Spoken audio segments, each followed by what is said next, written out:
Let's start with exercise 20C, spheres. First of all, learn the formulae on page 303, volume and surface area. Spherical shell as well, which is nothing but bigger sphere minus smaller sphere. And then hemisphere.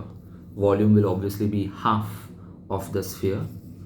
But total surface area, well, the curved surface area will be half of the sphere's area. But here we have an additional flat surface area. So the final formula is 3 pi r squared.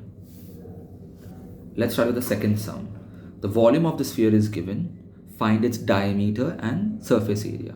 For sphere, we always have total surface area same as curved surface area because it does not have any flat surface.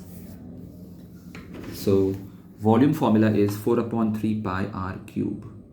Volume is given. Pi is always taken as 22 upon 7 unless otherwise mentioned. Radius is what we have to find out. So send everything else on the LHS. Cube will become cube root. Prime factorization, we get the answer as 21, but they want a diameter, which is double of that. Total surface area of a sphere is 4 pi r squared. Substitute the values and get the answer in centimeters squared. Now the fourth sum. How many balls, each of radius 1 centimeter, can be melted to make a bigger ball whose diameter is 8 centimeters? But 8 centimeters is a diameter, so the radius is 4 centimeters. Now, volume of the big sphere is equal to number of balls into small v, volume of the small sphere. Volume of the big sphere formula is 4 pi r cube and volume of the small sphere is 4 upon 3 pi r cube. 4 upon 3 cancel, pi cancelled, r and small r are given, so we solve it and get the value of n. So the number of spheres is 64. Now the sixth sum. The volume of one sphere is 27 times the volume of another sphere. Calculate the ratio of their radii and surface area. So, volume of one sphere is 27 times the volume of the other sphere.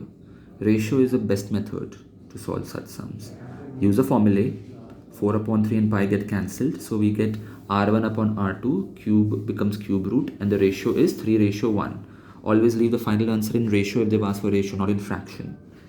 Next, they want the ratio of the total surface areas.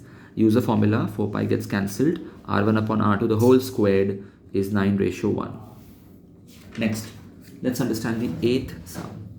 A solid metal sphere is cut through its center into two equal parts, so two hemispheres here. And the diameter of the sphere was 3.5 centimeters, so that will be the diameter for the hemisphere as well. So the radius will be half of that. Find the total surface area of each part or any one part. Correct up to 2 decimal places. Straightforward sum.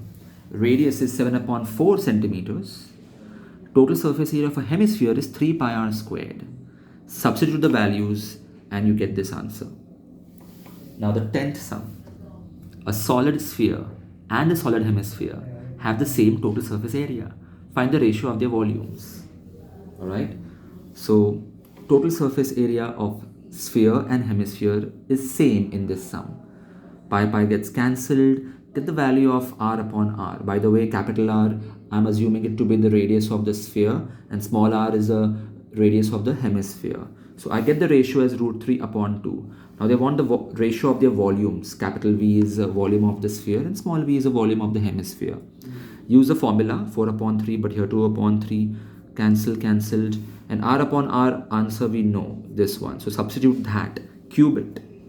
So we get this as a final answer, 3√3:4. Now the 12th sum. The surface area of a solid sphere is increased by 21%.